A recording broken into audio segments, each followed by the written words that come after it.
Bailey here. Welcome back to my channel. Today we're doing another wrap-up video. I can't believe time has just been like flying by. I keep thinking that it's still August and it's not. It's September and we're already past like the midway point of September, and it's just like blowing my mind because I don't know where all the time is going. I can't believe it's already gonna be October really soon. But yeah, so because like I said, we're already at the halfway point of September, it's time to do my September mid-month wrap-up. So we're gonna do that today. This one I'm hoping will be a shorter video than most of my wrap-up videos because I only read 7 books. Like when I was looking back at my Goodreads, I couldn't believe that I only read 7 books because most of the time, like average, when I'm not reading like Ruby Dixon books, since those are like super easy to get through and I can read like 1 a day, average I usually read around 5 books a week, so this puts my average a lot lower for this month.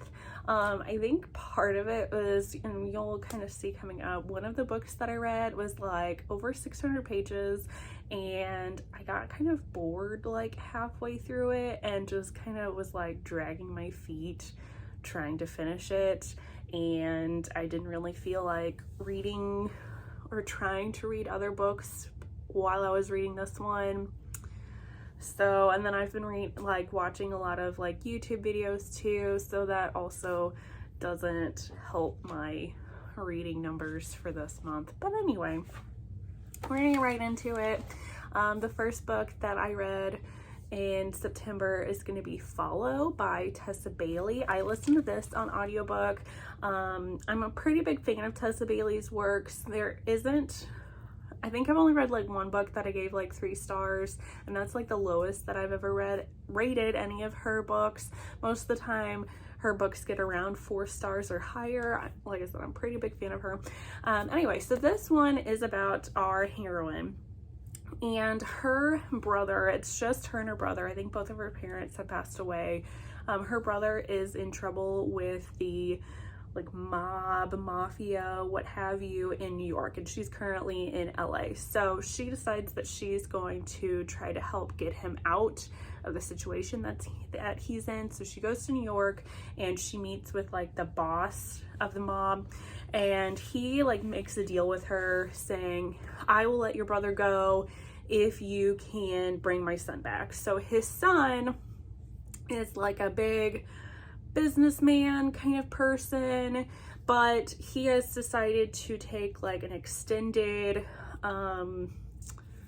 vacation of sorts away from work in order to travel America with his dog. And I can't remember if you know at the beginning or if you come to find out later on, he's doing that because he found out that his dog is terminally ill and doesn't have very long to live. So he wants to try to make the most of the last moments of his dog's life to show him America and go to all these cool places and just spend his time with his dog. So anyway, so she's like, okay, I can do that. Whatever I can do to coerce him into coming back to New York and coming back to his job so that I can save my brother. So she goes to, I think he's in like Texas or somewhere at the time. And that's kind of the plot of the book. Going through, they obviously start to form feelings for each other, but it's all based on lies because he or she can't tell him like who she is or what she's doing. And if he knows that she's trying to get him to New York because of his dad, then he's definitely not going to want to because they don't have a very good relationship. So there's a lot of like drama with that. But this is really good. Like I said, I gave this one 4 stars. It was really good. Most of Tessa Bailey's books are pretty steamy too, so if you like that, then you'd probably like her writing. But anyway, Next one is going to be The Protector. This is the first book in the Men of the North series by Ellen Peer. I decided to read this because Jen from the Book Refuge, she really recommends these books and she really enjoys these books. These are like science fiction, sort of post-apocalyptic, set in the future type of books, and they're all romances. This one, so the premise of the story is it's like 400 or so years set in the future, and it's after a big, another world war happens. And so in this future, women are the leaders and rulers of the world, because they decided that the last world war was caused by men and their priorities, and it devastated and killed off lots of humanity. So men are no longer in charge, except for this little part of the world. And what they describe, it sounds like they're only in where modern day Canada is basically this little country territory area where men who still believe in the old ways are the rulers, and that's where they live. Now, I mean, there's still women in that area of the North, and there's still men in the rest of the world, in the motherland, but they are, the men that are in the motherland are more feminized, and they talk about how gender isn't really a thing. It get kind of confusing. But anyway, so this first one, The Protector, is about this girl who she is I think she's a professor of archaeology. She's an archaeologist, and the Men of the North have found this ruins, and they need an archaeologist to help them dig it out and find things. So she goes, but when she gets there, they didn't realize that she was going to be a woman. They thought that the motherlands were going to be sending a man, which is bad because it's harder for them to protect her,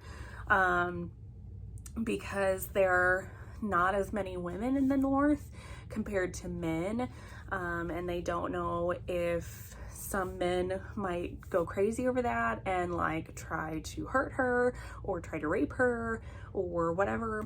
So they assign a protector to her, but she doesn't realize in order to have a protector, she has to get married.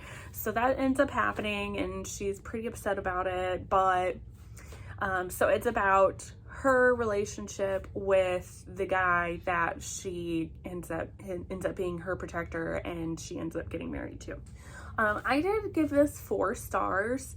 The romance in it, that part wasn't as strong as I would have liked it to be, but I give this 4 stars mostly just because I found this world to be really fascinating. It has lots of themes and talks about masculinity, extreme masculinity, and then extreme femininity.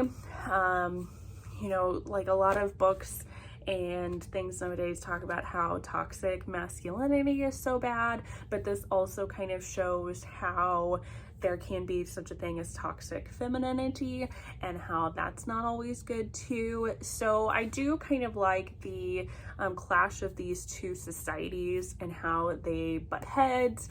The way that both societies think, I found fascinating and also frustrating too at the same time. So I did like that aspect of it. So the next one, which is going to be the book that was super duper long, it's going to be Denim Vipers by K.A. Knight. It's a standalone. This is a dark romance. It is a reverse harem romance. I read this because I heard this was really good, and I read one of her other reverse harems earlier in the year. I think it was Diver's Heart, maybe is what it was called. And I enjoyed that. I really enjoyed the plot of that one. This one is about this girl, and she like owns a bar, like it's like a dive bar, but unknowingly, her father ends up selling her to these bad guys. They're kind of like the mafia, but it's just four of them, 5 of them.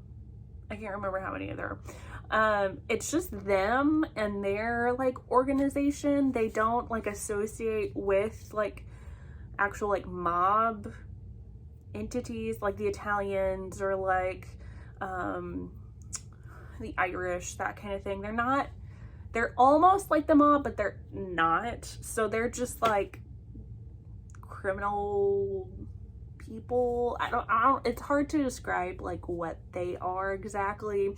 Anyway, so her father owes a debt to them and he decides to sell her to them to be their plaything, and that is going to relieve his debts. And so they kidnap her and they're like, we get to do whatever we want to you. Yeah, so this one is like 600 something pages. It's so long. I gave this 3 stars, mostly because I was just so bored. Like, it hooked me at the beginning and I was like, okay, cool. And I, reading it, but then like halfway through, I was just like, can this book just be over? And I feel like the last like 25% of the book didn't need to be there. It was just extra stuff just to keep. I honestly don't know the purpose. Like, it just didn't need to be there. It was just dragging on and you didn't get to the point and I didn't care for it. But I mean, I don't know. If you like reverse harem, maybe you might like this one. Fair warning, this is a very, very dark romance. So if you're not into dark romance, you probably won't enjoy this one. There is murder, there is torture, torture that the heroine partakes in. There's one character that really likes inflicting pain, and that gets him off, but he also likes pain done to him, and that also gets him off. There's like knife play and blood play. I think it has some aspects of like BDSM. There's just a lot of stuff going on with this book, and it just had some trouble getting to the point, and that's why it only got 3 stars. The next one, and I think the next 2, are going to be more in the Men of the North series. So then I read the second book, which is going to be The Ruler, and this is about the ruler of the North. So one of the men of the North, his wife decides to like run away to the motherlands because she wants to learn how to fight, and that's not allowed in the Northlands. So he's like upset that his wife ran away. So he goes to the motherlands to try to find her. Can't find her. So he decides to kidnap this woman, and you find out that she's like a priestess, which is like a big deal in the motherland. Like they need their priestess or something. So this councilwoman decides that she's going to sacrifice herself to take this woman's place as their captor. But she also has some ulterior motives by doing that, because she's like, well, maybe I can kind of spy a little bit on them and try to bring them over to our way of thinking, and that way we can have more men in our society and everything will just be better that way. So the king decides that since she's like a councilwoman and she is a higher priority kind of person, that he is going to be the one to watch over her and to protect her. But then he also has a thing for her, and he also thinks that this is going to be a great opportunity to try to convince her that their way of living is the better way, and that he can try to convince her that they should like change their ways so that they can get more women into the North. So it's kind of the same thing. I gave this 3.5 stars. Same thing as the first one. I did kind of like the butting of heads. You got a little bit more perspective because since they are more leaders of their respective societies and what they're thinking and just all of that kind of aspect. Again, I wish the romance was a little bit more heavier, but it's okay. Then the third one that I read, or the third one of this series, is going to be the Mentor. And this is about, they decide, like the rulers from the second book decide that they're going to create this like experimental school to try to see if their societies can mingle together so that they can have one society with both of their values and ways of thinking and their culture kind of mixed together. So they decide the best way to do that is to teach children and have kind of children like form their opinions and whatnot. So they decide to form this experimental school where there's children from both the Northlands and the Motherlands. And this is about the teachers that are recruited to be the teachers of the school. So they have a person who's a teacher in the North, and they're called mentors. So that's why this book is The Mentor. And then they have a teacher from the Motherlands, and they're trying to, again, mesh and work together on their philosophies of how to teach children and how to discipline. You know, the Northlands believe in discipline, the Motherlands don't believe in discipline. I give this 3 stars. I still find this fascinating, but it just feels like, now that I've gotten into like the third book, it just feels like there's a lot of the same type of conversations had over and over. So it just kind of felt like it was getting a little bit old.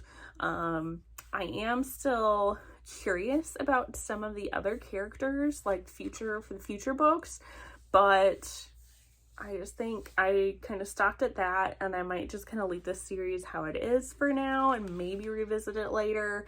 We'll kind of see, but so far it was fairly good. Then I was kind of in a like historical romance mood because I haven't read a historical romance in months. So I decided to pick up Devon Winter, which is the 3rd book of the Wallflower series, because I had previously read the first 2 books in the Wallflower series. I don't even remember. Like I said, it's been months since I've read a historical romance. So this is the next one that I hadn't read yet in the Wallflower series. And this is about Evie. She's one of the like group of friends of the Wallflowers. And she has a stutter. And she has a pretty bad home life. She is raised by like her, I think like aunt and uncle maybe, and cousin. I don't know. She isn't actually raised by her mother and father. And I can't remember. I think her mother may have died. And then her father like owns like this gambling hall or something. So he's not the greatest. He wouldn't be the greatest like parent. Anyway, but whoever she is raised by, they abuse her and they basically just want her fortune. But so she decides that she needs to get out of this situation. So then the hero of the story is Lord St. Vincent. I think Sebastian might be his first name. And he is kind of like I think he would be called a rake. He is a ladies' man. He sleeps with lots of women. He has no plans for like settling down, but his family is in a lot of debt and they have basically no money. So he needs to get married to somebody that does have money to help save his family. And in the last book, I think the 2nd book of the series, he had like kidnapped one of the other Wallflowers and it didn't go well. So they all think he's like a terrible person or something. So anyway, so Evie heard of this and she's like, oh, well, he needs to get married. So I'm going to ask him to get married to me.